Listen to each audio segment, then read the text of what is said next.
Hello everyone, कैसे हैं आप सभी लोग। आप सभी का स्वागत है अपने इस प्यारे से PWIT jam and CSI net platform पर और मैं हूं आपका अपना संजय सर। तो आज हम स्टार्ट करेंगे लीनियर अलजेब्रा के अंदर system of linear equation part 2। Right, यानी कि पार्ट 2। यानी पार्ट 1 में जो हमने टॉपिक्स एक बार जो सीखे थे वो टॉपिक्स हम देख लेते हैं कि हमने क्या क्या टॉपिक्स पार्ट 1 में सीख लिए हैं। तो जो आपका system of linear equation part 1 था उसमें जो आपने टॉपिक सीखे थे उसमें फर्स्ट टॉपिक था आपका matrix representation of system of linear equation. कि जो आपके पास सिस्टम ऑफ लीनियर इक्वेशन होंगे, राइट, यानी कि आपके पास बहुत सारी इक्वेशंस होंगी। कैसी? Linear equation. राइट, तो जब बहुत सारी इक्वेशन होती है तो उसको हम बोलते हैं सिस्टम ऑफ लीनियर इक्वेशन। तो उस सिस्टम ऑफ लीनियर इक्वेशन को आप उसका मैट्रिक्स रिप्रेजेंटेशन फॉर्म कर सकते हो, यानी कि आप उस सिस्टम ऑफ लीनियर इक्वेशन को मैट्रिक्स के फॉर्म में रिप्रेजेंट कर सकते हो, जो कि हम करते थे AX is equal to B। Right, जहां पर A क्या होती थी? आपकी मैट्रिक्स होती थी, X क्या आपका कॉलम वेक्टर एंड B क्या होता था? आपका कॉलम वेक्टर। ये हमने अपने प्रीवियस लेक्चर में सीखे थे। अच्छा, तो मैट्रिक्स रिप्रेजेंटेशन आप कर सकते हो। फिर उसके बाद हम देखा था types of system of linear equation, यानी कि जो सिस्टम ऑफ लीनियर इक्वेशन है वो मेनली कितने टाइप्स के होते हैं? तो मेनली कितने टाइप्स के होते हैं? 2 टाइप्स के। कोई बता सकता है कितने टाइप्स के? 2 टाइप्स के। और कौन कौन से? फर्स्ट था आपका यहां पर होमोजीनियस सिस्टम। क्या था? Homogeneous system. Right, homogeneous system, इसको हम बोल सकते हैं होमोजीनियस लीनियर सिस्टम। राइट, यानी कि जहां पर इस बी की वैल्यू क्या हो जाए? 0 हो जाए, यानी कि AX इज इक्वल टू 0।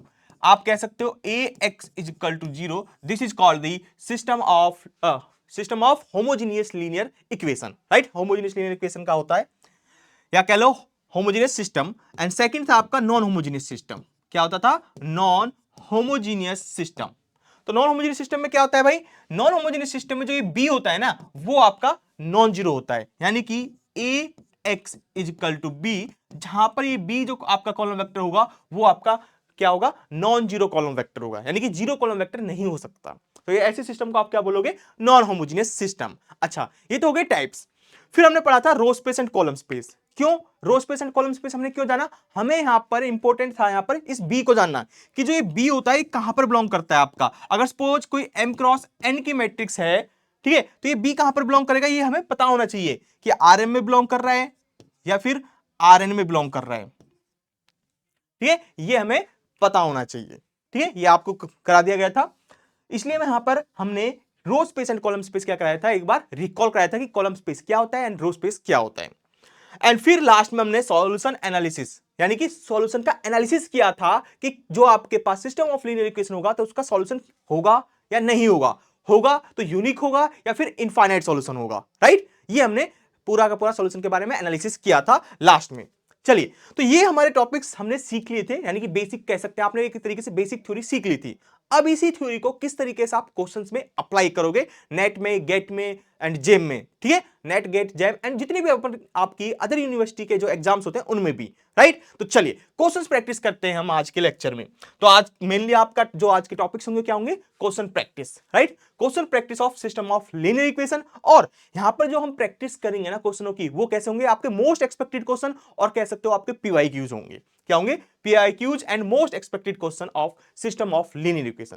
तो जितने टाइप्स के क्वेश्चंस मैं आपको यहां पर करा रहा हूं एक तरीके से वो इंपॉर्टेंट है, और उसी टाइप के क्वेश्चंस आपके एग्जाम में पूछे जाते हैं, चाहे वो CSI नेट का एग्जाम हो, चाहे आपका वो गेट का एग्जाम हो, चाहे वो आपका IIT जैम का एग्जाम हो, चाहे आपका अदर यूनिवर्सिटीज के एग्जाम हो। ठीक है, चलिए तो स्टार्ट करते हैं क्वेश्चन से। तो फर्स्ट क्वेश्चन जैसे कि आपको दिख रहा है, क्या है कि द सिस्टम ऑफ इक्वेशन, आपको फर्स्ट इक्वेशन दे रखी है x plus Y plus Z equal to 1, second equation दे रखी है 2x plus 3y minus Z equal to 5, and third equation दे रखी है x plus 2y minus K Z equal to 4। ये आपको तीन क्या दे रखी है? यहाँ पर इक्वेशन दे रखी है। ये तीनों इक्वेशन मिला के क्या बनाती है? System of linear equation.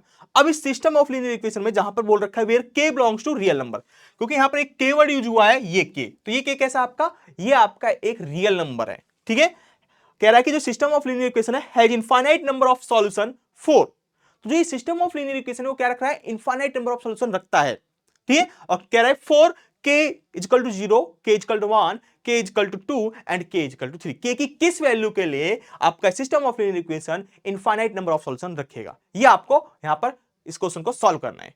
और जो ये क्वेश्चन है ना आपका, ये क्या है? 2012 में पूछा गया है आपके नेट के अंदर।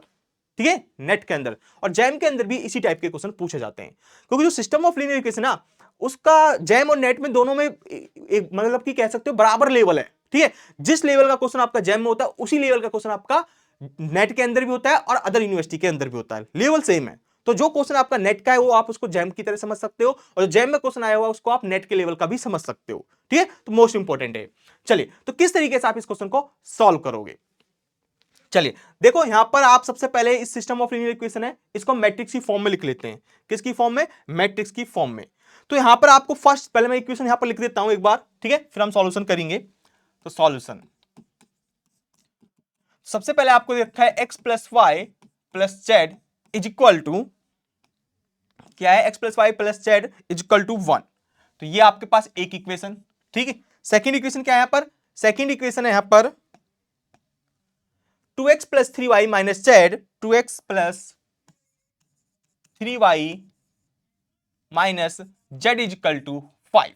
ये आपकी सेकेंड इक्वेशन है, 2x plus 3y minus Z is equal to 5। And third equation क्या है? x plus 2y, x plus 2y minus K Z is equal to, minus K Z is equal to 4, right. ये आपकी third equation है। तो ये system of linear equation है। तो हमने प्रीवियस लेक्चर में सीखा था कि सिस्टम ऑफ लीनियर इक्वेशन को किस तरीके से आप मैट्रिक्स फॉर्म में रिप्रेजेंट करोगे। तो एनीवन कोई बता सकता है इसका मैट्रिक्स रिप्रेजेंटेशन क्या बनेगा?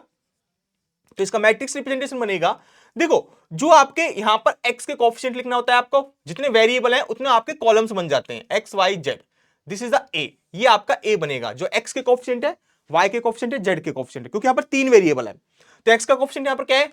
1 एंड 2 1, एंड y का कोएफिशिएंट 1 3 2, एंड z का coefficient 1 -1 and minus k, right.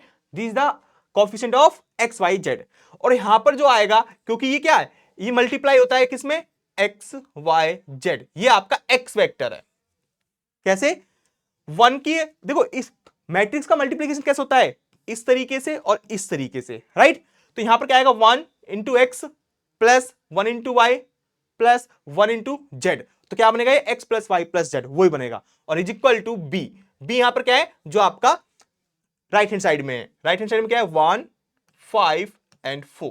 तो ये आपका सिस्टम ऑफ लीनियर इक्वेशन बना, ये हमने सीख लिया था, राइट। आई होप आप मैट्रिक्स रिप्रेजेंटेशन लिख सकते हो। अब हम बात करते हैं कि आपका सिस्टम ऑफ लीनियर इक्वेशन है उसका सॉल्यूशन के बारे में, यानी कि कंसिस्टेंट एंड इनकंसिस्टेंट। तो कंसिस्टेंट एंड इनकंसिस्टेंट का मतलब क्या होता है? कंसिस्टेंट का मतलब होता है कि उसके सॉल्यूशन, जो सिस्टम ऑफ लीनियर इक्वेशन उसका सॉल्यूशन एग्जिस्ट करेगा, और इनकंसिस्टेंट का मतलब होता है सॉल्यूशन एग्जिस्ट नहीं करेगा, राइट। तो चलिए कंसिस्टेंट, तो ये मैंने आपको बताया था प्रीवियस क्लास में। तो यहां पर आपको क्या लिखना पड़ेगा कि सॉल्यूशन, आपको सिस्टम ऑफ लीनियर इक्वेशन को क्या चेक करना है कि वो कंसिस्टेंट है या इनकंसिस्टेंट है। तो उसके लिए आपको ऑगुमेंटेड मैट्रिक्स लिखनी पड़ेगी, ठीक है। उसके लिए आपको क्या लिखनी पड़ेगी? Augmented matrix. तो हम इसको जनरली इस तरीके से लिखते हैं, this is the augmented matrix, right. ए, फिर यहां पर एक कॉमा, फिर बी। तो ये क्या बनेगा यहां पर? ए मैट्रिक्स। ए मैट्रिक्स जो आपकी है, this is the A, this is the capital x बोल सकते हैं, इसको आप कैपिटल बी भी बोल सकते हो, ठीक है। एक्स इक्वल टू बी, या स्मॉल बी भी बोल सकते हो, नॉट एन इश्यू, ठीक है, ध्यान रखना। चलिए, तो इसको मैं जनरली बी लिख देता हूं।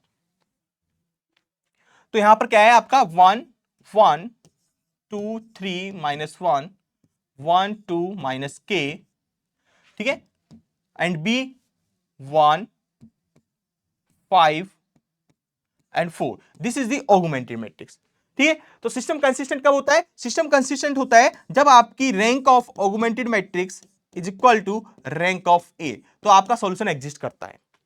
फिर इसके बाद आते हैं यूनिक सॉल्यूशन या इनफाइनाइट सॉल्यूशन है, ठीक है। तो वो किस पर डिपेंड करेगा? अगर this is equal to number of variable, अगर नंबर ऑफ वेरिएबल की इक्वल हो जाए तो यूनिक सॉल्यूशन, अगर नंबर ऑफ वेरिएबल के बराबर नहीं है तो इनफाइनाइट सॉल्यूशन, ठीक है। तो इनफाइनाइट सॉल्यूशन होता है। तो चलिए, तो अब हम चेक करते हैं कंसिस्टेंट एंड इनकंसिस्टेंट। तो कैसे? उसने बोल रखा है कि इसके पास क्या इनफाइनाइट नंबर ऑफ सॉल्यूशन है, तो हमें क्या निकालना? रैंक निकालना है इस ऑगुमेंटेड मैट्रिक्स की।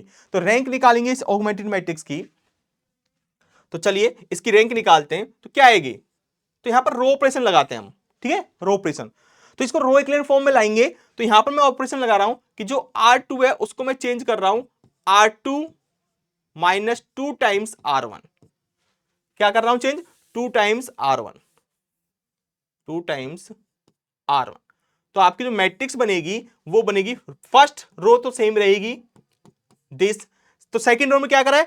R2 में से सब्ट्रैक्ट करोगे 2 टाइम्स R1, यानी कि फर्स्ट रो में 2 से मल्टीप्लाई करोगे और इसमें से R2 में से सब्ट्रैक्ट कर दोगे, तो ये बनेगा 0 1 एंड -3, ठीक है, सॉल्व करना सारे सारे, तो ये 3 एंड फिर उसी तरीके से R3 भी चेंज होगा, R3 को चेंज कर रहे हैं हम R3 माइनस R1, ठीक है, ये तो ये क्या बनेगा आपका 0 1 -k -1 4 -1 3, तो ये आ गया आपका, ठीक है।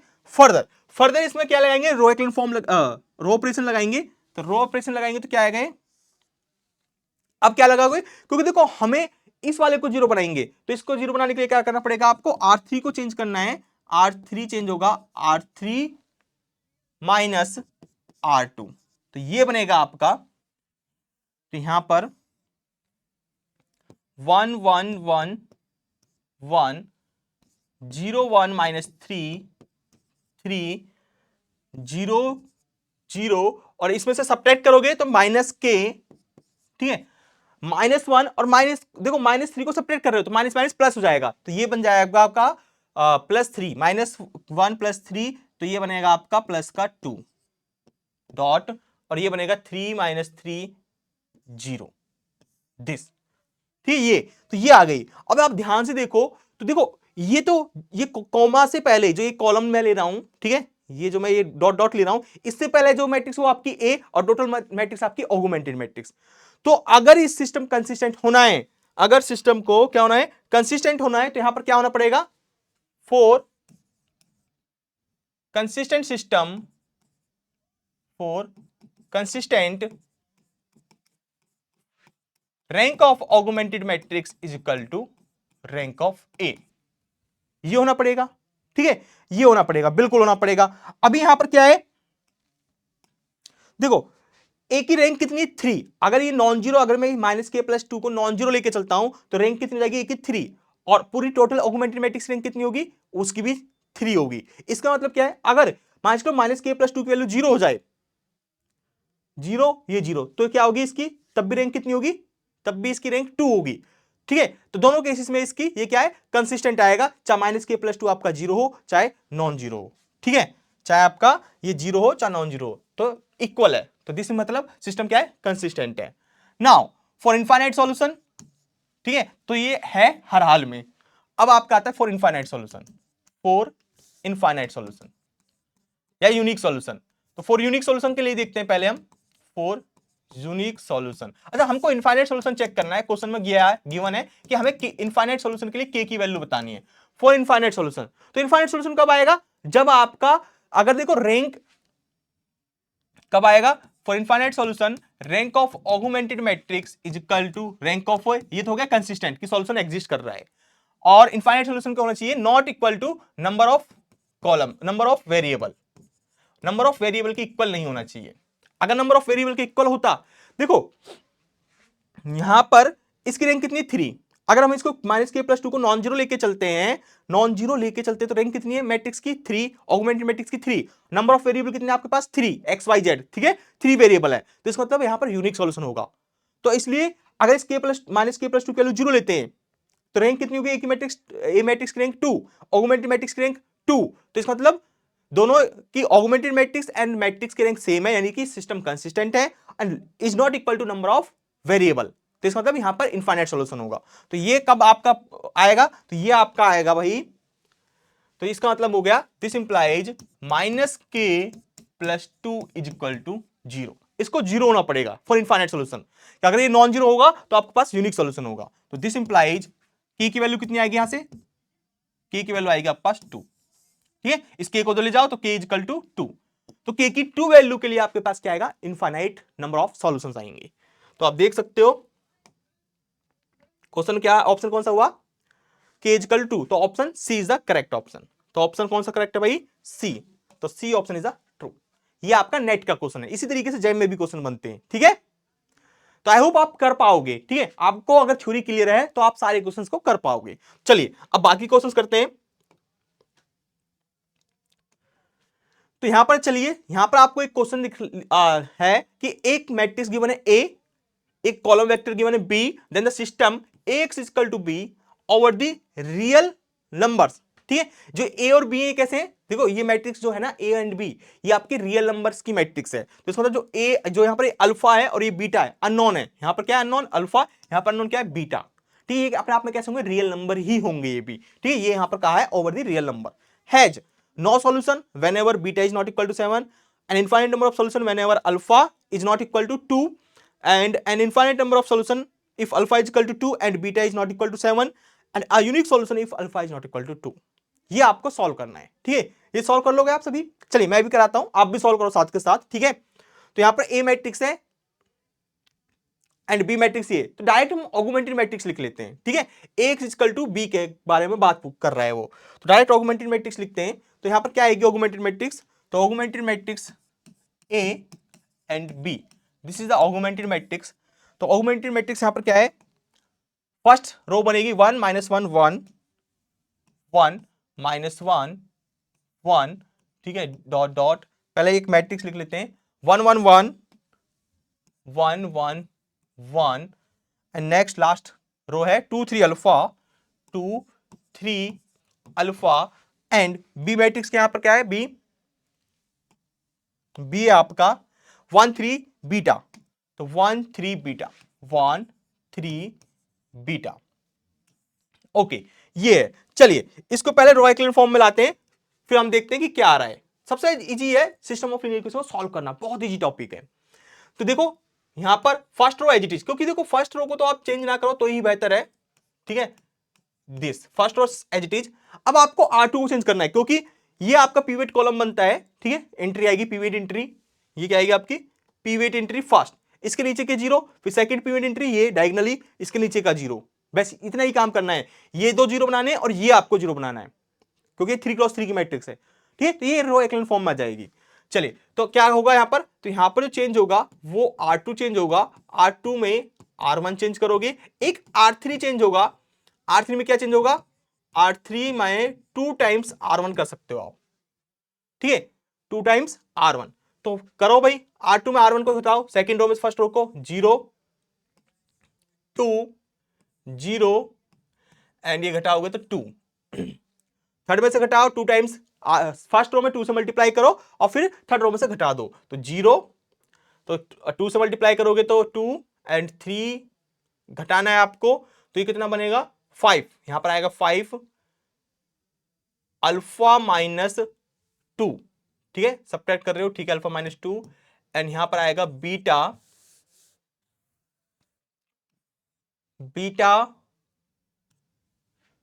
माइनस 2। ठीक है, बीटा माइनस 2 आएगा। ओके, चलिए तो ये तो हो गई फर्स्ट स्टेप। सेकंड में क्या करना है आपको, फिर से रो ऑपरेशन लगाना है। अब क्या है, आपको इस एंट्री को 0 बनाना है, तो कैसे बना सकते हो, R3 को चेंज करना है आपको, R3 माइनस 5/2। ठीक है, 5/2 टाइम्स R2, इस तरीके से कर सकते हो। तो आपके पास जो मैट्रिक्स बनेगी भाई वो बनेगी 1 -1 1 1 0 2 0 2 एंड 0। तो जब R2 में 5/2 से मल्टीप्लाई करोगे, R3 में से सब्ट्रैक्ट करोगे, तो यहां पर 5/2 से मल्टीप्लाई करोगे तो कितना बन जाएगा 5, और 5 में सब्ट्रैक्ट करोगे तो 0, ये अल्फा माइनस 2 ही रहेगा आपका, एंड ये बन जाएगा आपका 5 सब्ट्रैक्ट करोगे तो बीटा माइनस 7। दिस, ये आपके आ गई आपकी किसमें, रो एक्लन फॉर्म में। अच्छा, तो अब इसके लिए क्या कर रखा है, अब हमसे पूछा है कि जब अकॉर्डिंग टू ऑप्शन, ठीक है, ऑप्शन के अकॉर्डिंग देखते हैं कि हमसे क्या क्या पूछा गया है। तो हमसे पूछा गया है भाई, no solution whenever beta is not equal to 7, अगर बीटा 7 के इक्वल नहीं है तो क्या होगा। चलिए पहले फर्स्ट ऑप्शन को वेरीफाई करते हैं। तो beta is not equal to 7, उन्होंने कहा है कि beta is not equal to 7। चलिए अगर आपका देखो beta is not equal to 7, तो बीटा क्या है, 7 के इक्वल नहीं है, 7 के इक्वल नहीं है, तो इसका मतलब ये कभी भी आपका 0 नहीं हो सकता, ये नॉन जीरो, सॉरी ये आपका नॉन जीरो है। ठीक है, तो यहां पर मुझे बताओ अल्फा माइनस 2, अगर ये 0 हो जाएगा तो एक मैट्रिक्स की रैंक कितनी हो जाएगी 2, और ऑगमेंटेड मैट्रिक्स की रैंक कितनी होगी 3। अगर अल्फा की वैल्यू में 2 ले लेता हूं यहां पर, क्योंकि अल्फा के बारे में कुछ नहीं कहा गया, सिर्फ बीटा के बारे में कहा गया है। अगर मैं अल्फा की वैल्यू यहां पर 2 लेता हूं तो यहां पर ये क्या बन जाएगा 0, और ये आपकी ए मैट्रिक्स है, तो ए मैट्रिक्स रैंक आएगी 2, और ये टोटल क्या है ऑगमेंटेड मैट्रिक्स, क्योंकि ये आपका नॉन जीरो आएगा क्योंकि बीटा की वैल्यू 7 नहीं है, तो इसका मतलब क्या है beta minus 7 is not equal to 0, ये आपका 0 के इक्वल नहीं है। और इस टोटल मैट्रिक्स की रैंक होगी ऑगमेंटेड मैट्रिक्स रैंक 3, तो इसका मतलब rank of augmented matrix is not equal to rank of matrix, इसका मतलब इनकंसिस्टेंट, नो सॉल्यूशन। ठीक है, नो सॉल्यूशन आएगा यहां पर। और हमसे क्या पूछा गया है, no solution whenever beta is not equal to 7, इसका मतलब ये आपका ट्रू है। ठीक है, इसका मतलब क्या हुआ, ये ऑप्शन आपका ट्रू है। ठीक है, ये ऑप्शन ट्रू हो गया। Second option, an infinite number of solution whenever alpha is not equal to 2, whenever alpha is not equal to 2, तो ये कह रहा है कि इनफाइनाइट नंबर ऑफ सॉल्यूशन। चलिए इसको वेरीफाई करते हैं। देखिए, जब alpha is not equal to 2, ठीक है, इसका मतलब क्या है, अल्फा माइनस 2 कभी भी आपका जीरो नहीं हो सकता, नॉन जीरो रहेगा हमेशा। क्या रहेगा, नॉन जीरो रहेगा, तो ये नॉन जीरो। ठीक है, ये नॉन जीरो। अब इसके बारे में कुछ कंडीशन नहीं गिवन, सेकंड ऑप्शन में इसके बारे में कुछ नहीं कहा रखा, ये कंफर्म है कि ये नॉन जीरो है। ठीक है, अगर ये नॉन जीरो है तो ए मैट्रिक्स की रैंक कितनी रहेगी, 3, ए मैट्रिक्स की जो रैंक है वो 3 रहेगी हमेशा, चाहे बी माइनस 7 इसकी वैल्यू 0 हो चाहे नॉन जीरो हो, तो ऑगमेंटेड मैट्रिक्स की रैंक कितनी रहेगी, हमेशा 3। तो ए की मैट्रिक्स की भी रैंक 3, ऑगमेंटेड मैट्रिक्स की रैंक 3, तो इसका मतलब क्या है, और नंबर ऑफ वेरिएबल कितने यहां पर 3, राइट, एक्स वाई जेड, यानी 3 कॉलम कितने यहां पर ए मैट्रिक्स के 3 कॉलम है, तो जितने कॉलम होते हैं ना उतने ही वेरिएबल होते हैं मैट्रिक्स के, तो मैट्रिक्स के 3 कॉलम है तो 3 वेरिएबल, राइट। तो इसका मतलब यहां पर क्या है, तीनों आपस में इक्वल है, इसका मतलब यूनिक सॉल्यूशन होगा। और ऑप्शन में क्या बोल रखा है, N infinite number of solution, इसका मतलब ये तो हो गया गलत, इसका मतलब ये ऑप्शन हो गया गलत क्योंकि यूनिक सॉल्यूशन होगा। और कुछ डी ऑप्शन में कहा गया ये चीज, D option a unique solution if alpha is not equal to, क्योंकि अगर ये ट्रू हुआ, हमें पता है कि यूनिक सॉल्यूशन आ रहा है, तीनों इक्वल है, तो इसका मतलब ये ट्रू है, तो ये गलत है, इनफाइनाइट सॉल्यूशन नहीं है यहां पर। अब हम बात करते हैं सी ऑप्शन पर, an infinite number of solution if alpha is equal to 2 and beta is not equal to 7। तो यहां पर दो कंडीशन दे रखी है आपको, अल्फा इज इक्वल टू 2 होना चाहिए और बीटा की वैल्यू 7 नहीं होनी चाहिए, 7 नहीं होनी चाहिए। ठीक है, तो अल्फा इज इक्वल टू 2, तो आपको गिवन है, आपको यहां पर गिवन है कि अल्फा की वैल्यू 2 कह रहा है वो, और कह रहा है कि बीटा कभी भी 7 नहीं होना चाहिए, राइट। तो इसका मतलब क्या हुआ, इसका मतलब अल्फा 2 हुआ, तो ये वाली जो एंट्री है ये क्या हो जाएगी 0।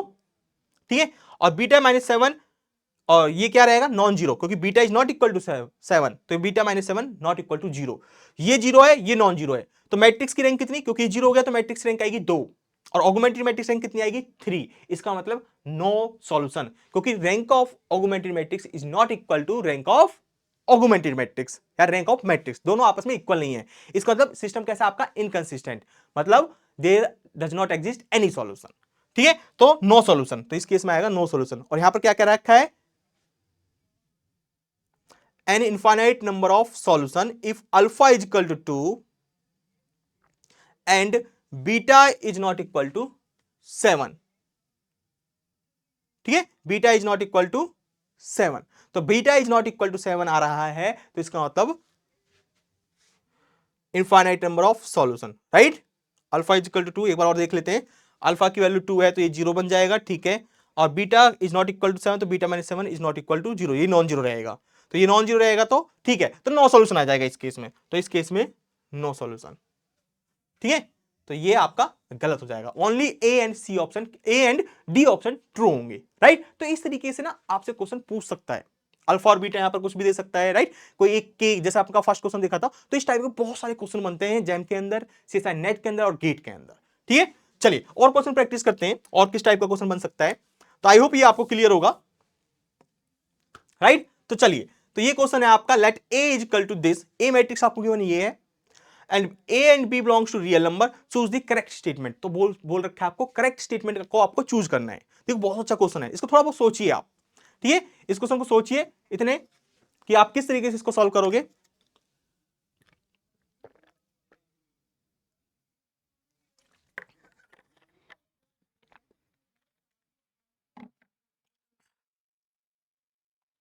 आया कुछ माइंड में कि किस तरीके से सॉल्व करोगे।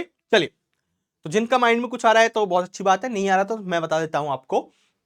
देखिए ध्यान से देखिए, यहां पर जो आपकी जो 3 रोज एंड कॉलम्स कितने हैं यहां पर 5 कॉलम्स, तो इस मैट्रिक्स की जो रैंक होगी, आपको रैंक की प्रॉपर्टी पता होगा किसी मैट्रिक्स की जो ए मैट्रिक्स है उसकी रैंक क्या होती है, मिनिमम क्या होती है, m n। m मतलब नंबर ऑफ रोज, n मतलब यहां पर नंबर ऑफ कॉलम्स। ठीक है, m को यहां पर क्या ले रहा हूं मैं, नंबर ऑफ रोज, n मतलब नंबर ऑफ कॉलम्स, जो इन दोनों में से मिनिमम होगा। तो इससे भी क्या हो सकती है, रैंक ऑफ ए इससे लेस देन और इक्वल टू हो सकती है। ठीक है, रैंक किसी भी मैट्रिक्स की रैंक हमेशा इसके जो मिनिमम है उससे तो उसके बराबर हो सकती है, उससे छोटी भी हो सकती है। ठीक है, उससे छोटी भी हो सकती है, ऐसा कुछ नहीं है। चलिए, तो हम जनरली यहां पर देखो तो इसमें से इसकी जो मैट्रिक्स की जो रैंक है ना, या तो 3 होगी या 3 से कम होगी, ये कंफर्म है।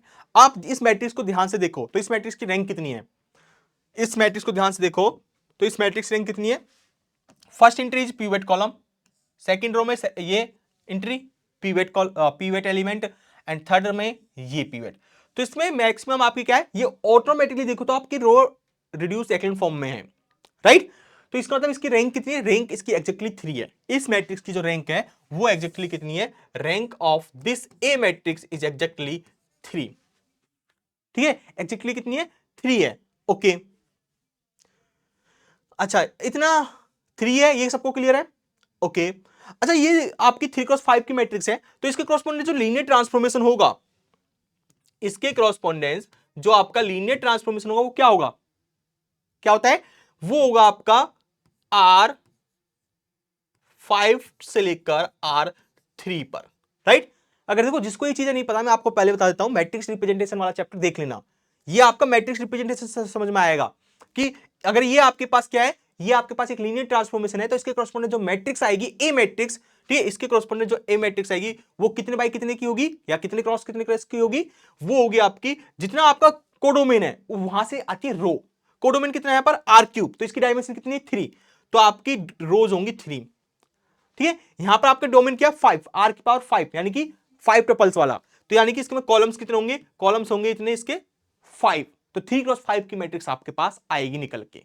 ठीक है, ये हमेशा देख लेना आप, जब मैट्रिक्स रिप्रेजेंटेशन आप कर रहे थे किसी लीनियर ट्रांसफॉर्मेशन का, जो मैंने आपको पढ़ाया है, वहां पर आप ध्यान से देखोगे तो जो आपका कोडोमेन होता है उससे वो आपका देता है नंबर ऑफ रोज, एंड जो आपका डोमेन होता है वो आपका देता है नंबर ऑफ कॉलम्स। ठीक है, तो ये आएगा आपका 3x5 की मैट्रिक्स। तो इसका मतलब इससे जो मैट्रिक्स बन रही है, जो ये मैट्रिक्स है, इसके कॉरस्पॉन्डेंट जो आपका लीनियर ट्रांसफॉर्मेशन हुआ होगा या जो होगा वो लगभग किस टाइप का दिखेगा आपको, R5 से R3 पर। ठीक है, चलिए ये क्लियर है। और एक चीज और मैंने आपको बताई थी कि जो इस ट्रांसफॉर्मेशन कॉरस्पॉन्डेंट जो मैट्रिक्स आई है, जो उसकी रैंक होती है, rank of matrix is equal to होता है रैंक ऑफ ट्रांसफॉर्मेशन। ठीक है, दोनों इक्वल होता है, तो इसके कॉरस्पॉन्डेंट जो रैंक मैट्रिक्स आ रही है उसकी जो रैंक आएगी, ठीक है, और जो इस ट्रांसफॉर्मेशन की रैंक होगी वो क्या होंगी, दोनों आपस में इक्वल होती हैं, राइट। ये भी मैंने आपको बताया था रैंक वाले चैप्टर में।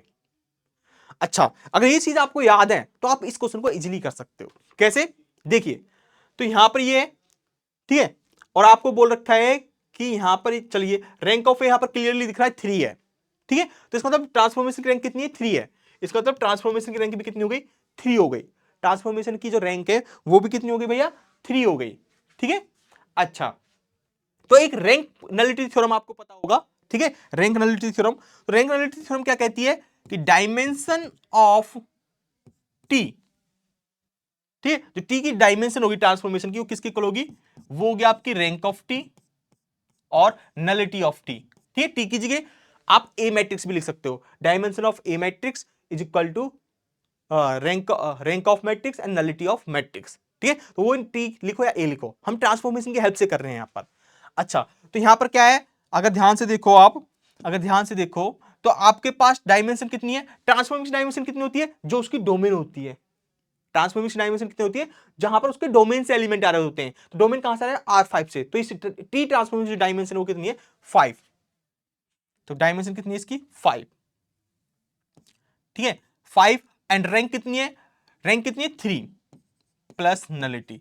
तो इधर से आप नलिटी निकाल सकते हो, तो यहां से आपके पास जो नलिटी आएगी वो आएगी, इस 3 को ले जाओगे, 5 - 3 2, नलिटी कितनी आ रही है, नलिटी आ रही है आपके पास 2। ठीक है, नलिटी 2 आ रही है। अच्छा, एक ध्यान बात रखना, नलिटी यहां पर आ रही है 2, और आपसे क्या पूछा गया है, ओके, नलिटी 2 आ रही है। तो जो आपका होमोजेनियस सिस्टम होता है, ठीक है, आई थिंक मैंने कल नहीं बताया था प्रीवियस क्लास में, तो जो आपका होमोजेनियस होता है ना, Ax = 0। ठीक है, ये ध्यान रखना, Ax = 0, ये आपका होमोजेनियस सिस्टम है, क्योंकि यहां पर B क्या आपका 0। तो this is an homogeneous system. इसका जो आप सॉल्यूशन का सेट्स बनाओगे, क्या बनाओगे, सॉल्यूशन का सेट, वो आपका नलिटी कहलाता है, किसका, मैट्रिक्स का। जो सेट ऑफ सॉल्यूशन होता है, यहां पर लिख लेना, मैं नेक्स्ट पेज में लिख देता हूं, ठीक है, यहां पर लिख लो ए एक्स इजकल टू 0, ठीक है, द सेट ऑफ सॉल्यूशन, तो ये पॉइंट है, the set of solution, the set of solution of homogeneous system ax is equal to 0, the set of solution of homogeneous system ax is equal to 0 is called null space। उसको हम बोलते हैं null space। क्या बोलते हैं भैया, null space, ठीक है, null space। आपने पढ़ा ना, row space, column space, null space, ये आपने पढ़ रखा है, ठीक है, रो स्पेस, नल स्पेस, तो ये आता है आपका नल स्पेस। और रैंक नलिटी थ्योरम क्या कहती है, रैंक नलिटी थ्योरम आपकी कहती है जो डायमेंशन होगी, मान के चलो किसी ट्रांसफॉर्मेशन की, dimension of T is equal to होता है rank of T. Null space मतलब रेंज स्पेस, ठीक है, सॉरी, नल स्पेस मतलब कि, नल स्पेस मतलब होता है इमेजिनरी स्पेस या कर्नल, कर्नल बोल लो, ठीक है, आपको कर्नल के लिए जो कर्नल ऑफ टी, एक इक्वल टू 0 मतलब, या कर्नल स्पेस बोलो इसको, ठीक है, कर्नल स्पेस, नल स्पेस मतलब kernel space, rank and nullity theorem. तो range of T plus nullity of T, dimension of T होता है rank of T plus nullity, इसको लिखो आप rank of T plus nullity of T. और nullity किसको बोलते हैं, जो डायमेंशन होती है किसकी, नल स्पेस की, यानी कि कर्नल स्पेस की, ठीक है। नलिटी का मतलब होता है डायमेंशन ऑफ नल स्पेस, क्या होती है, डायमेंशन ऑफ कर्नल स्पेस, ठीक है, नल स्पेस ये होता है, तो यहां से आता है ये। तो आप इसको बोल सकते हो dimension of T this is equal to rank of T, यानी कि rank of range space and rank of kernel space, ठीक है, this is a rank of range space and rank of kernel space या null space, ठीक है, इस तरीके से। ओके, तो यहां पर आपको करना है, तो अभी मैं बताता होमोजेनियस सिस्टम के केस में, तो यहां से नलिटी आ गई 2, नलिटी 2 का मतलब क्या हो गया आपका, जो नलिटी 2 है ये क्या आपका, ये आपका सिस्टम ऑफ होमोजेनियस सिस्टम है, उसकी क्या है, उसकी ये नलिटी है, नंबर ऑफ सॉल्यूशन, ठीक है, नंबर ऑफ Li, ये क्या है, डायमेंशन है, sorry, dimension of, 1 minute, I think मैंने कुछ, हाँ, तो ये होगी टी की क्या है, टी ट्रांसफॉर्मेशन की रैंक, और ये हो गई नलिटी। तो आपके पास जो कर्नल स्पेस होता है, इसकी जो डायमेंशन होती है उसको हम डिनोट करते हैं नल स्पेस से, और जो रेंज स्पेस होता है उसकी जो डायमेंशन होती है उसको हम दिखाते हैं किससे, रैंक से, ठीक है। तो ये चीज और लिख लेना यहां पर ताकि कंफ्यूज ना हो।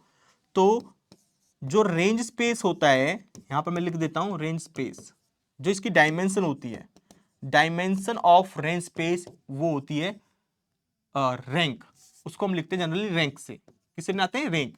तो टी की है तो टी, मैट्रिक्स की तो मैट्रिक्स, ठीक है। उसी तरीके से जो डायमेंशन होती है किसकी, कर्नल स्पेस की, कर्नल स्पेस, ठीक है, या फिर बोल दो उसको नल स्पेस, कई बार हम उसको कर्नल स्पेस भी बोलते हैं या नल स्पेस भी बोलते हैं, दो नाम होते हैं इसके, ठीक है। उसको हम दिखाते हैं किससे, नलिटी से।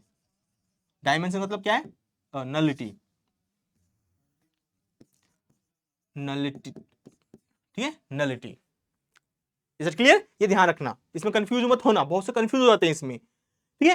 तो नलिटी मतलब dimension of kernel space.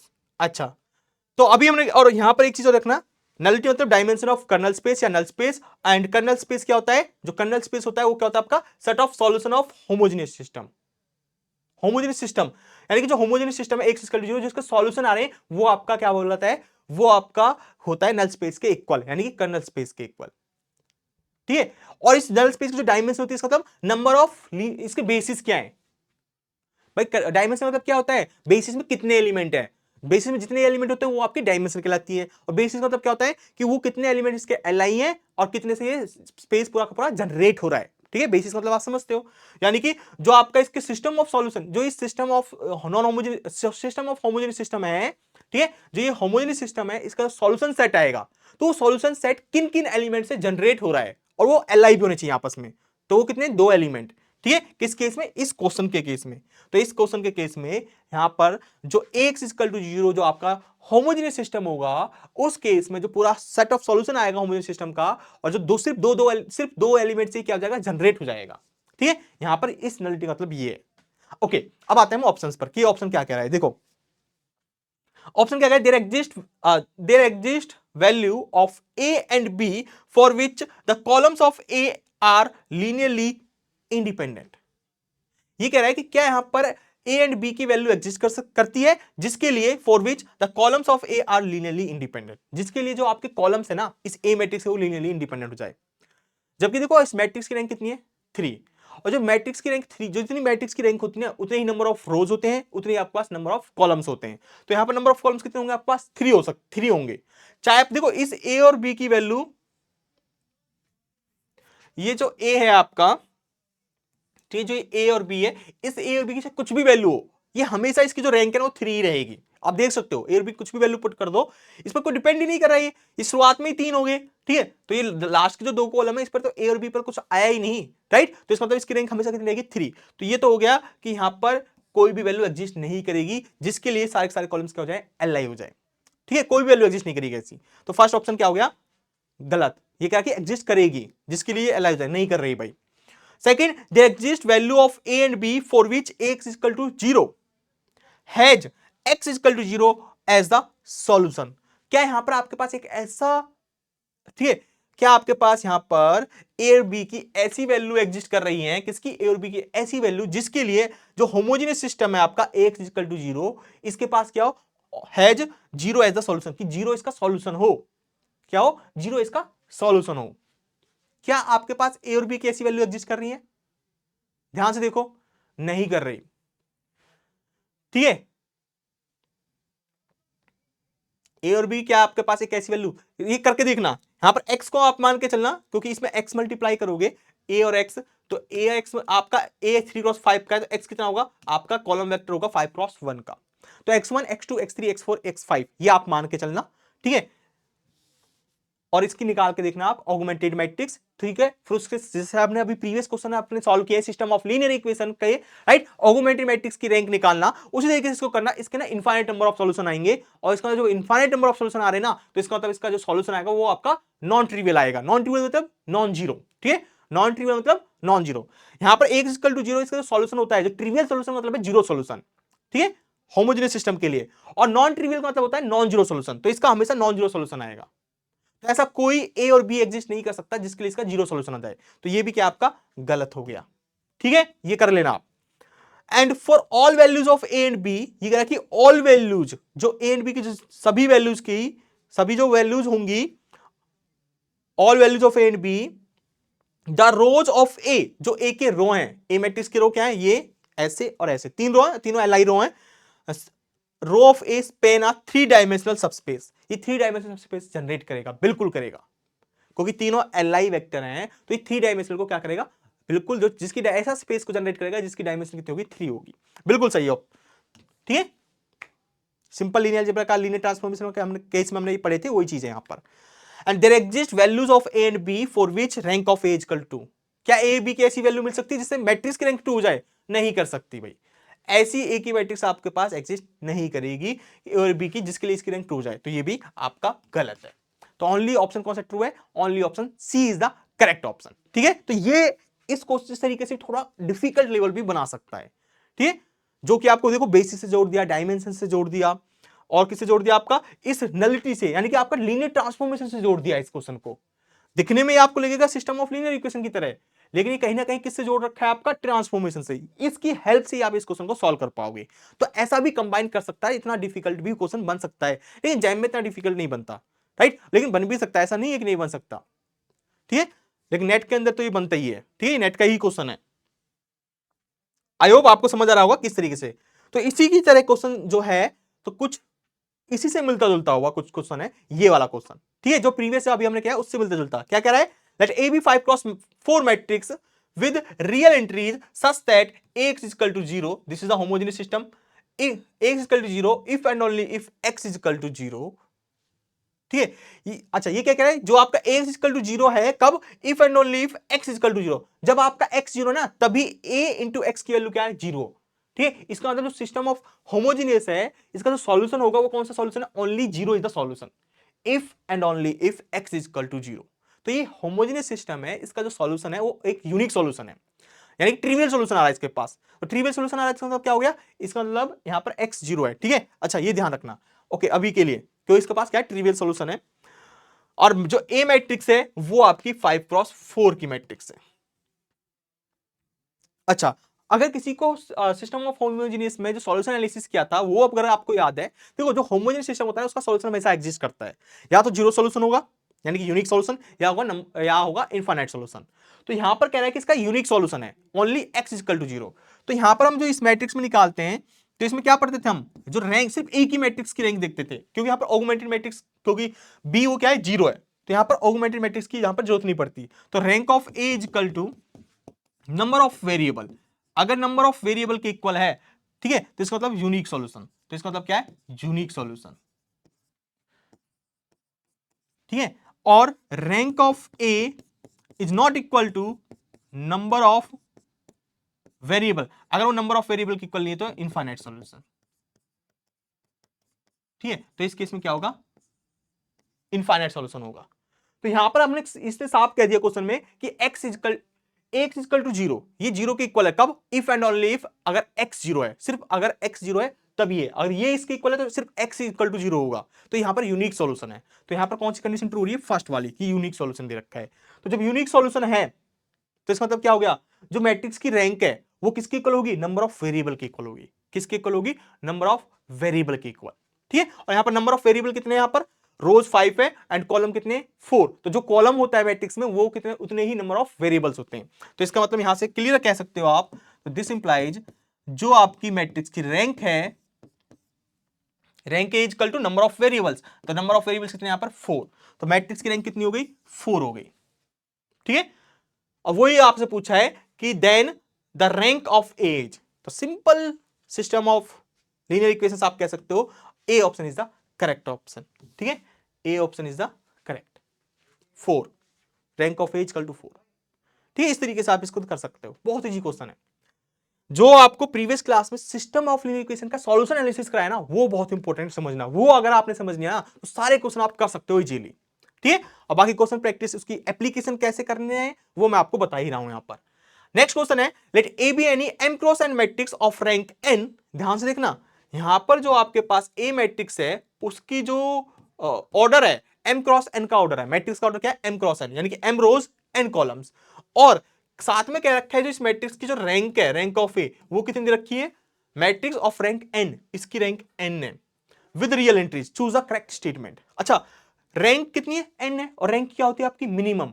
Minimum कितनी होती है, जितनी आपकी रोज एंड कॉलम्स में जो मिनिमम होता है वो आपकी रैंक होती है. तो इसका मतलब ये हुआ, तो दिस इंप्लाइज अगर रैंक एन है और एम क्रॉस एन ऑर्डर है मैट्रिक्स का, तो इसका मतलब जो एम होगा ना वो कहीं ना कहीं बड़ा होगा किससे, एन से. एन छोटा होगा तभी तो इस जो मैट्रिक्स की रैंक एन आई है. ठीक है, तो यानी कि नंबर ऑफ कॉलम्स ज्यादा हैं. ठीक है, okay, choose the correct statement. तो क्या होगा, A is equal to B has a solution for any B. क्या आपका A is equal to B has a solution for any B. ये कह रहा है कि जो ये सिस्टम होगा आपका, सिस्टम ऑफ इक्वेशन, ठीक है, ये वाला has a solution for any b, कि बी कुछ भी हो उसके लिए हमेशा सॉल्यूशन रखेगा. क्या ये जरूरी है, नहीं है जरूरी है. ठीक है, ये जरूरी नहीं है भाई. क्यों, क्योंकि यहां पर देखो सॉल्यूशन के लिए हमेशा क्या होना चाहिए आपके पास, सॉल्यूशन के लिए हमेशा पास आपके पास जब इसका augmented matrix is equal to rank of A होना चाहिए. सॉल्यूशन के लिए ए की रैंक कितनी, 4. हो सकता है ऑगमेंटेड मैट्रिक्स है उसकी जो रैंक है वो 4 ना आए, हो सकता है ना. फॉर एग्जांपल, अगर मैं इसको एग्जांपल से समझाऊं आपको, ठीक है, काउंटर एग्जांपल दे रहा हूं यहां पर. ठीक है, काउंटर एग्जांपल, जैसे मान चलो ए मैट्रिक्स ले लो, ए मैट्रिक्स ले लो यहां पर, जो ए मैट्रिक्स है वो ले लो आप 1 1 2 2. ठीक है, एंड बी ले लो, यहां पर बी ले लेते हैं हम, बी 2 एंड 3, ये ले लेते हैं. तो यहां पर देखो ऑगमेंटेड मैट्रिक्स जो लिखोगे, सॉरी ऑगमेंटेड मैट्रिक्स लिखते हैं पहले हम, ये ऑगमेंटेड मैट्रिक्स होगी, तो 1 1 2, ठीक है। अगर इसको रो एक्लन फॉर्म में करोगे 2 2 है, तो इसको जब 0 0, अच्छा इसको पहले मैं लिख ही देता हूं, 2 2 3, और जब इसमें रो ऑपरेशन लगाओगे तो ये बनेगा आपका 1 1 2 0 0 and 2 into 2 4, 3 minus 4 minus 1, this, ठीक है। यानी कि ये रो एक्लन फॉर्म लगाने के बाद ये बनेगी, तो रैंक ऑफ ए कितनी आ रही है 1, और लेकिन ऑगमेंटेड मैट्रिक्स की रैंक कितनी आ रही है 2, तो rank of augmented matrix is not equal to rank of A. तो इसका मतलब यहां पर नो सॉल्यूशन हो सकता है। ये कह रहा है कि has a solution for any b, किसी भी बी के लिए सॉल्यूशन होगा, तो ये तो नॉट नेसेसरी, जरूरी नहीं है, ठीक है, हमने डिस्कार्ड कर दिया काउंट एग्जांपल से। अच्छा, x equal to 0 does not have a solution, भाई होमोजेनियस सिस्टम है, और होमोजेनियस सिस्टम का तो हमेशा कंसिस्टेंट होता ही है, बस हमें ये देखना होता है वहां पर यूनिक सॉल्यूशन है या इनफाइनाइट सॉल्यूशन है। और ये कह रहा है does not have a solution, ये सॉल्यूशन ही नहीं रख रहा, तो ये तो वैसे ही गलत हो गया, क्योंकि इसके पास सॉल्यूशन तो हो गई होगा, कोई ना तो कोई, अगर कोई नॉन जीरो सॉल्यूशन नहीं है तो जीरो सॉल्यूशन तो इसका हो गई होगा, अगर नॉन जीरो नहीं है तो, ठीक है, अगर जीरो सॉल्यूशन नहीं है तो इसका हमेशा क्या होगा, नॉन जीरो सॉल्यूशन होगा, ठीक है, कोई ना कोई एक तो सॉल्यूशन इसका हो गई होगा। If x equal to B has a solution, ध्यान देखना थर्ड ऑप्शन, ये कह रहा है कि if x equal to B has a solution, अगर आपका ये सिस्टम है ये सॉल्यूशन रख रहा है, देन इट इज यूनिक, तो वो यूनिक हो सकता है। इसने कहा, राइट, इसने ये कहा कि अगर आपका x equal to B has a solution, अगर इसके पास सॉल्यूशन है तो वो क्या है, देन इट इज यूनिक, तो वो हमेशा यूनिक ही होगा। कैसे? अच्छा, इसका ये आपके पास सिस्टम इसको क्या रख रहा है, सॉल्यूशन रख रहा है, तो इसका मतलब जो रैंक ऑफ ऑगमेंटेड मैट्रिक्स है वो रैंक ऑफ ए आएगी। क्या आएगी? रैंक ऑफ ए आएगी, ठीक है।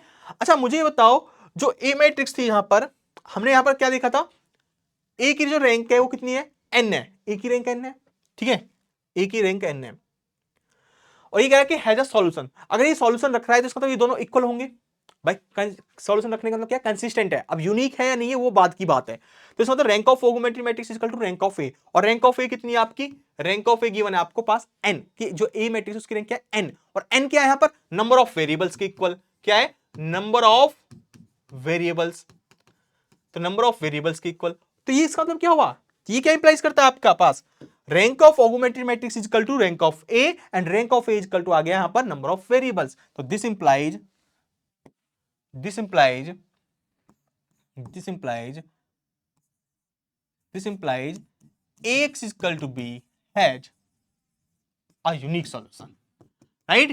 नंबर ऑफ दोनों की मैट्रिक्स रैंक क्या है, सेम, और ये किसकी इक्वल आ जाएगी, नंबर ऑफ वेरिएबल्स की इक्वल भी आ गया, तो इसका मतलब यूनिक सॉल्यूशन, तो x equal to b has a unique solution. बहुत सिंपल है, दिखने में हार्ड लग रहा है ये क्वेश्चन, लेकिन है बहुत सिंपल, तो इसका मतलब यूनिक सॉल्यूशन होगा, और हमसे क्या कह रहा है ऑप्शन में, देन इट इज यूनिक, बिल्कुल यूनिक ही आ रहा है हमारे पास, तो option C is the correct option, right.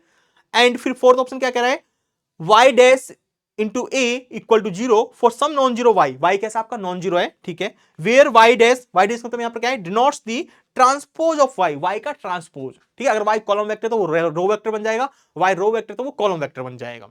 चलिए, तो ए मैट्रिक्स है आपकी m क्रॉस n की, देखो इस फोर्थ ऑप्शन को भी देखो, ठीक है, ये फोर्थ थर्ड ऑप्शन, ठीक है, फोर्थ, अब ऑप्शन फोर्थ के लिए चेक करते हैं, तो ऑप्शन फोर्थ के लिए क्या चेक करना है यहां पर, देखो ए जो मैट्रिक्स है y आपका नॉन जीरो है, ठीक है, तो आपको दिखाना है y ट्रांसपोज, ये y ट्रांसपोज ए कह रहा है, क्या कह रहा है option, y transpose A equal to 0 for some non zero y, ठीक है, y transpose A equal to 0 for some non zero y where y dash denotes the transpose of y, okay. देखो for some non zero y के लिए कह रहा है कि अगर y डैश की a में मल्टीप्लाई करो तो 0 आना चाहिए, क्या ये ट्रू है? चलिए, तो इसके लिए देखो ऐसी स्टेटमेंट के लिए आपको काउंटर एग्जांपल देखना पड़ेगा, अगर ये ट्रू नहीं है तो, अगर ट्रू है तो आपको प्रूफ करना पड़ेगा, तो ये इन जनरली ट्रू नहीं हो सकता, ठीक है, क्यों नहीं हो सकता इन जनरली ट्रू, देखिए ये इन जनरली इसलिए ट्रू नहीं हो सकता, अगर मैं यहां पर एक काउंटर एग्जांपल लूं, ठीक है, काउंटर एग्जांपल लेता हूं मैं,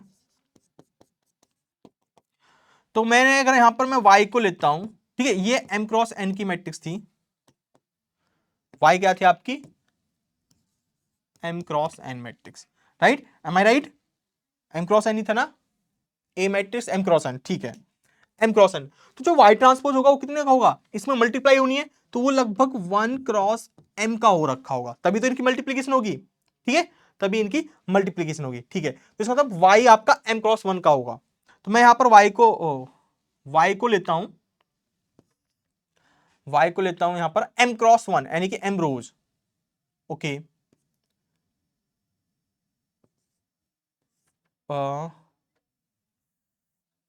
वाई को ले लेता हूं मैं सपोज,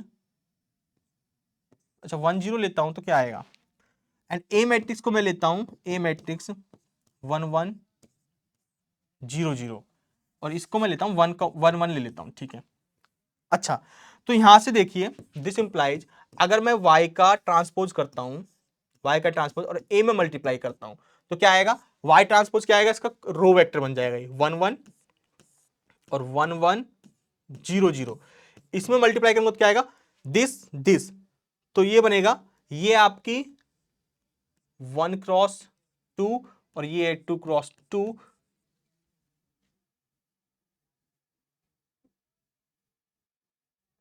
तो 1 रोज 2 कॉलम और 1 रो 2 कॉलम बनेगा ये, हाँ ठीक है। तो इसका क्या आएगा, जो ये बनेगा ये बनेगी 1 रो 2 कॉलम्स, तो ये आएगा 1 दिस, तो यहां पर आया 1 1 1 0 1 1 रो, एंड फिर इसकी इसमें मल्टीप्लाई करोगे तो 1, ये आया 1 1, ठीक है। तो यहां से जो रिजल्ट आएगा वो आएगा मल्टीप्लाई होके 1 एंड 1 दिस, जो कि नॉन जीरो है। ये क्या है, y ट्रांसपोज ए आया 1 1 जो कि क्या है, नॉन जीरो वेक्टर है, तो this is equal to non zero vector 0, ठीक है, 0 0 नहीं है। तो इसका मतलब, और क्या आना चाहिए था, ऑप्शन के अकॉर्डिंग क्या कह रहा है, ऑप्शन के अकॉर्डिंग ये कह रहा है आपका यहां पर आना चाहिए y ट्रांसपोज और a में मल्टीप्लाई करो तो 0 आना चाहिए for some non zero y, जबकि y आपने कैसे लिया 1 1 लिया है जो नॉन जीरो है, ठीक है। तो किसी नॉन जीरो के लिए जब इसमें मल्टीप्लाई करोगे तो ये हमेशा नॉन जीरो हो, नॉन जीरो ही आ रहा है, ठीक है, जीरो नहीं आ रहा, जरूरी नहीं है कि जीरो आए, जरूरी नहीं है कि जीरो आए, ठीक है। तो इसलिए इसको ये discard, only C option is the correct option, ठीक है, ध्यान रखना। चलिए तो आई होप ये भी आपको क्लियर होगा, जिसको क्लियर नहीं थोड़ा पोस्ट करके देखे, खुद समझे, फिर इस मेथड को समझे जो मैंने कराया आपको। चलिए एक और क्वेश्चन देखते हैं, ठीक है। ये कह रहा है कि let A be N cross M matrix and B be N cross, ठीक है, इसको लिख लो A be N cross M matrix and B be N cross 1 vector with real entries, ठीक है, रियल एंट्रीज है इसमें, ठीक है। Suppose the equation x equal to B, suppose the equation x equal to B जहां पर x belongs to rm, बिल्कुल x rm से बिलोंग कर रहा है, ठीक है, एडमिट्स अ यूनिक सॉल्यूशन, तो इसका क्या है, यूनिक सॉल्यूशन है, then we can conclude that, तो आपको क्या कंक्लूड यहां पर निकाल सकते हो। तो ध्यान से देखना, ए मैट्रिक्स है, कितने ऑर्डर की है, n क्रॉस m बोल रखा है, n रोज m कॉलम्स, ठीक है। b यहां पर क्या है, n cross 1 vector, n cross, अच्छा x जो होगा वो आपका m में बिलोंग कर रहा है, यानी कि m क्रॉस 1, एंड b आपका आएगा यहां पर n क्रॉस 1, ठीक है, ठीक है, ये चीज है।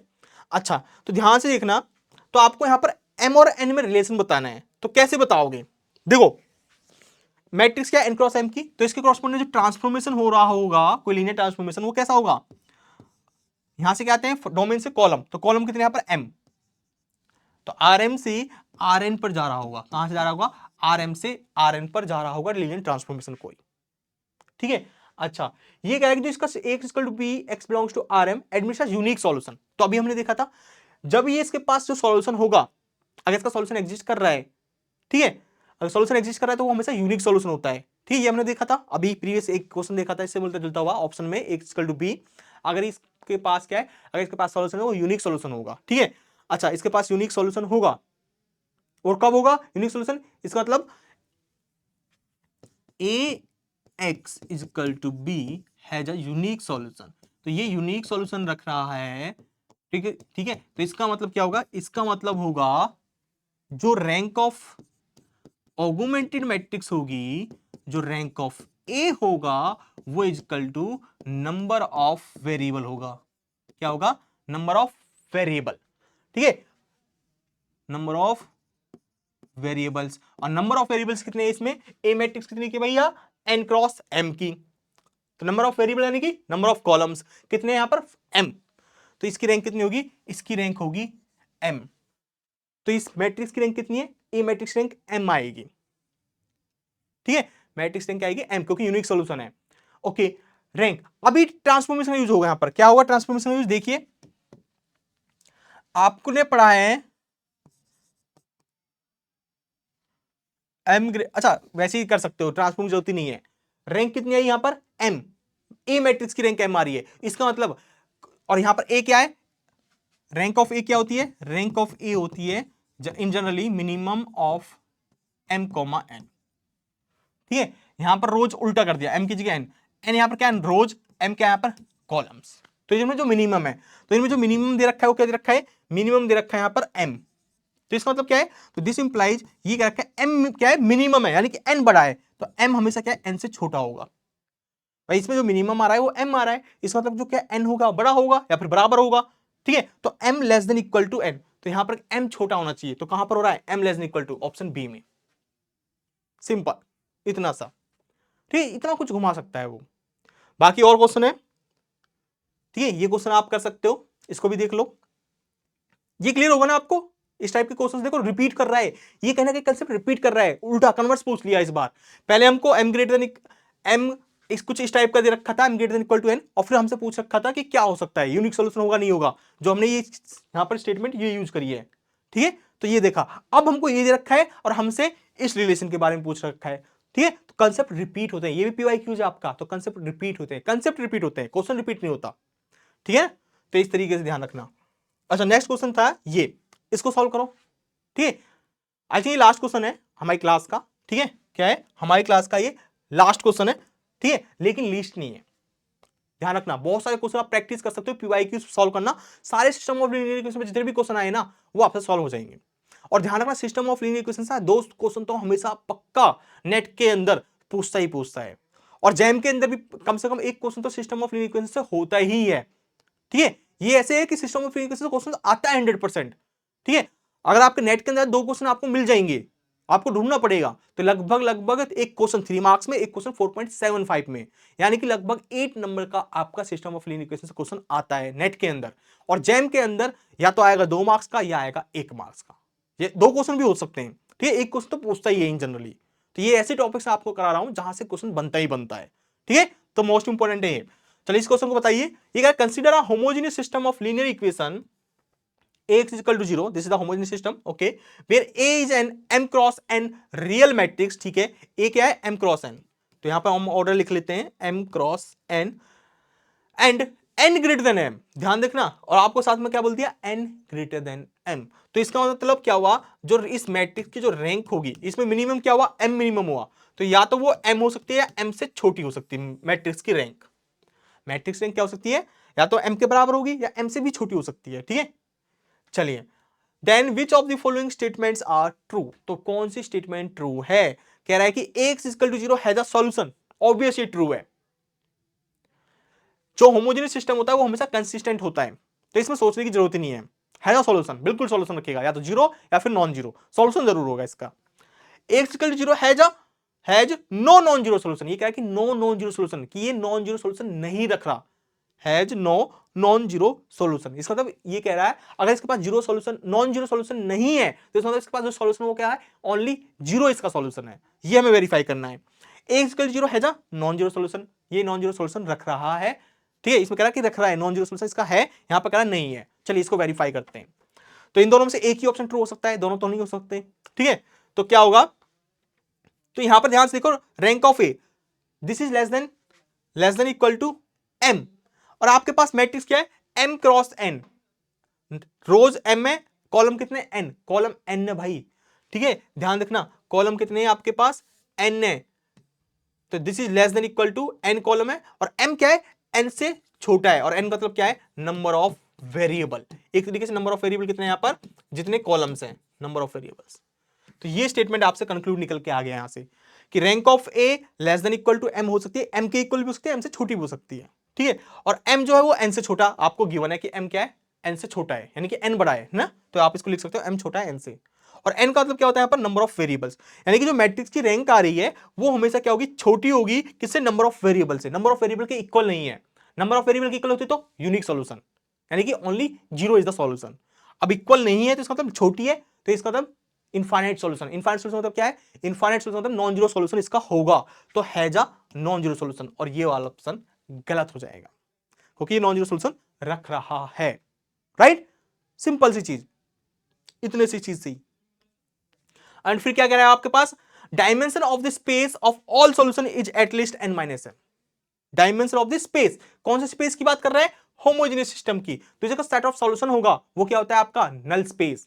नल स्पेस मतलब नलिटी, ठीक है, नलिटी होगी इसकी। तो आपको यहां पर बताना है कि dimension of the space of solution is at least n minus m। At least कितनी है, n माइनस m, यानी कि आपको नल स्पेस की डायमेंशन बतानी है, ठीक है। नल स्पेस मतलब इसका जो सॉल्यूशन बन रहा है, सॉल्यूशन जो स्पेस बनेगा, इसका सेट ऑफ ऑल सॉल्यूशन जो आएगा उसका क्या बनेगा, वो स्पेस बनेगा अपने आप में, वेक्टर स्पेस। उसकी आपको क्या बतानी है, उसकी आपको डायमेंशन बतानी है। उसका डायमेंशन किसके इक्वल होता है, जो इसकी नलिटी होती है। सिस्टम ऑफ लीनियर इक्वेशन क्या होती है, नलिटी होती है।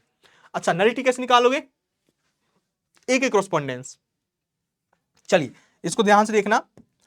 तो एक एक कॉरेस्पॉन्डेंस जो ट्रांसफॉर्मेशन होगा, ठीक है, तो ट्रांसफॉर्मेशन लिख लेता हूं टी, रोज कितनी है m, तो रोज m है तो ये बनेगा कुछ कुछ इस टाइप का, क्योंकि रोज आती है कोडोमेन से, m क्रॉस n की मैट्रिक्स बन गई। अच्छा, तो यहां पर आपको dimension of T, rank nullity theorem पता ही है क्या होती है, dimension of T is equal to rank of T plus nullity of T.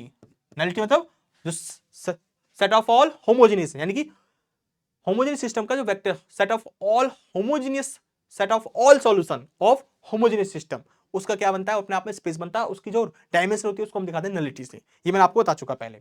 अच्छा, तो यहां से देखो डायमेंशन ऑफ टी कितनी है, n, टी की डायमेंशन n होगी, ओके।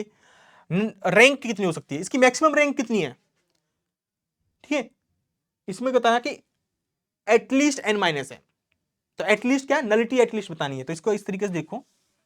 तो नलिटी आपको बतानी है, नलिटी ऑफ टी, तो नलिटी ऑफ टी को आ सकता है rank of T minus dimension of T, ठीक है। This is equal to rank of T, dimension of T कितनी है यहां पर, टी की डायमेंशन n, ठीक है, नलिटी आपको बताना है।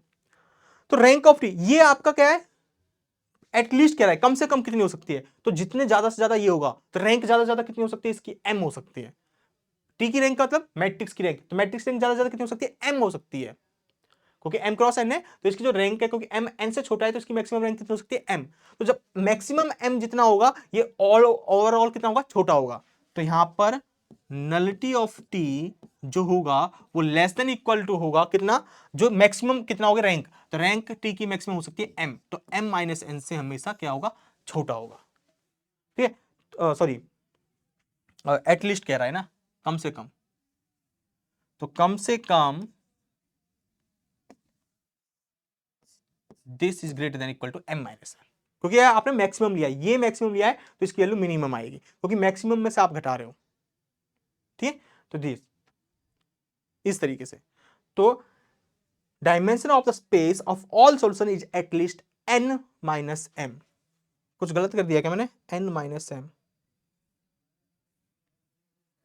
एक मिनट, नेगेटिव हो नहीं सकता, तो आप यहां से इसको इस तरीके से लिख सकते हो, dimension of T minus rank of T is equal to nullity of T. Okay, minus ने लिया था कॉमन, ठीक है। This implies nullity of T, dimension of T कितनी है, इसको लिख लो यहां पर पहले, dimension of T minus rank of T, ठीक है। डायमेंशन तो आपकी n है, और ये n में से जितना मैक्सिमम घटाओगे उतना कम मिलेगा, तो मैक्सिमम कितना है यहां पर, m, तो मिनिमम कितनी होगी, n माइनस m, तो एटलीस्ट हो गई n माइनस m, तो अब ट्रू है, ठीक है। नेगेटिव, क्योंकि मैंने यहां पर नलिटी को इधर लेके गया था, वो माइनस लगाना भूल गया था, ठीक है। तो इस तरीके से होगा आपका, तो ये ऑप्शन भी क्या हो गया आपका, ट्रू, ठीक है। तो जो डायमेंशन होगी किसकी, of the space of all solution, जो क्या आपका होमोजेनियस सिस्टम का सॉल्यूशन आएंगे ऑल सॉल्यूशन, वो अपने आप में स्पेस बनेगा, उस स्पेस की जो डायमेंशन होगी कम से कम n माइनस m हो सकती है, कम से कम n माइनस m होगी, ज्यादा कितनी भी हो सकती है,